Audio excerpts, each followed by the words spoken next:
For me, the transformation of the mind first was a big thing.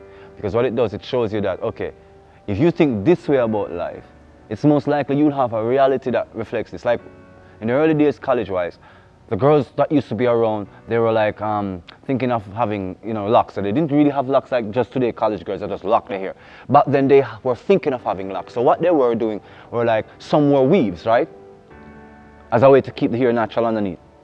Some wore the hair natural and tried to do little Nubian knots and little things. Some of them twisted and Yeah, to try to give it this appearance that, okay, I am going to transition. So it wasn't just about having locks. So in that time, Rastafari for me was seeing how people literally live. no, the ways of their thinking showed up in their behaviors. Because they literally begin to change. Because previously, they were creaming the hair.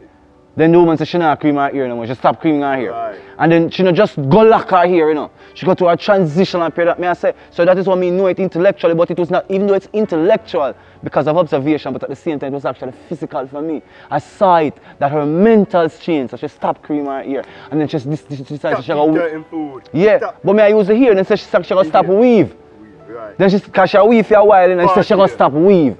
No more of that in her ear. Then she says, okay, she'll leave it to natural. Right? And then she left it natural as Bob said. She plait it up for a while.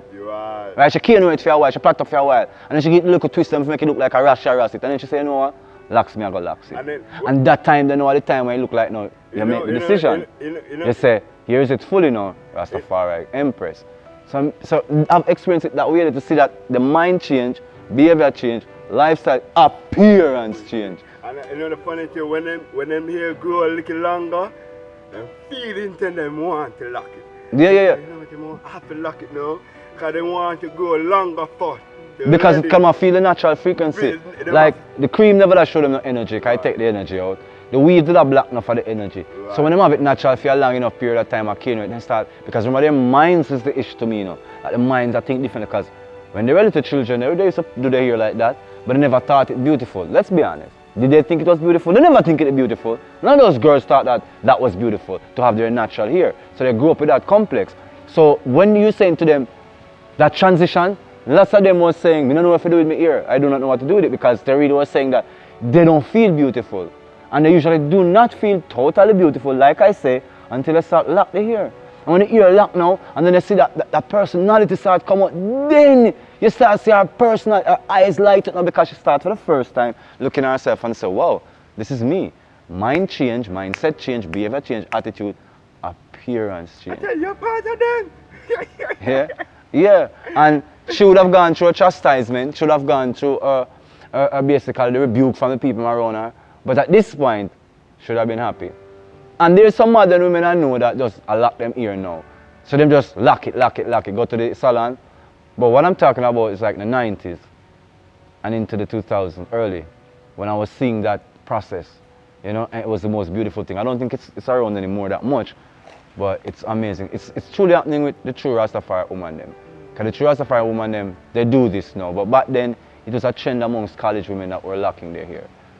And I remember in the mid to early 90s, when Sister Lock came in and the intellectual uptown women who were in society, I was working around them, they were already saying, it's the best way to keep your hair.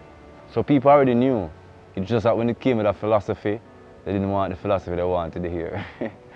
And so much women lock their hair, they color the ends to say that they're not Rastafari. But at least we're happy that they lock their hair.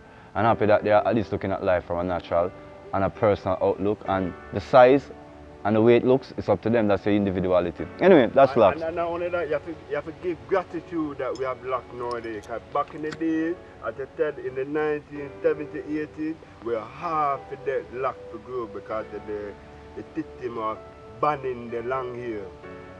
You couldn't get a job for true. What we have today, true, yeah, because you couldn't get certain jobs. In that West term. Yeah, you're right, Bob. We couldn't get a job. When you got a job, you can't have lock or long hair job and people ball them time, True. People want to find their own happiness. Them time, a lot of people want to find happiness. It's a serious thing, you're right, because I mean, many of the early pioneers who literally lost their hair because like our Coral Garden, when them cut off Rasta locks in Jamaica, and the whole heap of wicked things to Rasta. It sent a fear in a whole heap of young youth. And a whole heap of people didn't really want to lock them ear. A whole heap of people didn't, because a lot of people thought, our parents grew up, you can grow here like mad, what? You can't work, you can't How you gonna feel safe? How you going to live? How you going to, women are gonna like you? And that's why I end up Afro. Yeah. The Afro. It's Afro. Afro Afro comb, yeah. And Pete, you're beautiful. That's it. Afro coming. Yeah, Robert said. That's That's Afro coming. Yeah, because people don't have a lot, but it's Afro grow. So it's Afro grow, so it was an Afro, you know what I mean? Yeah, because it's Afro comb. So I have to say Afro grow. But yo, listen, so much stage is not in how we are evolved to Rastafari, the fulfillment of ourselves. And to even so that the youth them nowadays can at least get into the so-called major institution of education. Because I mean, my personal view is that Rasta should have their own school all the time, because nation within a nation suggests that you can educate yourself because your philosophy, ways of life is broad enough, being experiential enough now that you can have those things. So that's why I say there's a lot of work to do, and it's 70 or 80 years, so there's more to go. We are just like a middle-aged, well, an old man, but back in the day we used to live so long, so we're still young. And he's just like a very strong father, still in control like a Robert Mugabe up until a year ago. So it's all good, you know what I mean? Let's keep going forward and don't let political science and social, economic and socialization and way of thinking destroy the true nature in you, because I think that's what sometimes happens, right? Because people think that you sacrifice yourself for all those things and that you're going to still inherit the same thing. Say, oh, you sacrifice yourself for it and then you want to inherit it. It's like, yeah, you abused it, you abuse yourself, then you can't find the use of it. So Rasta is saying, don't abuse nature, don't abuse yourself, and then you'll have the use of nature, and you'll have the use of yourself. I mean, certainly the blessings of it, yeah? Rastafari, man.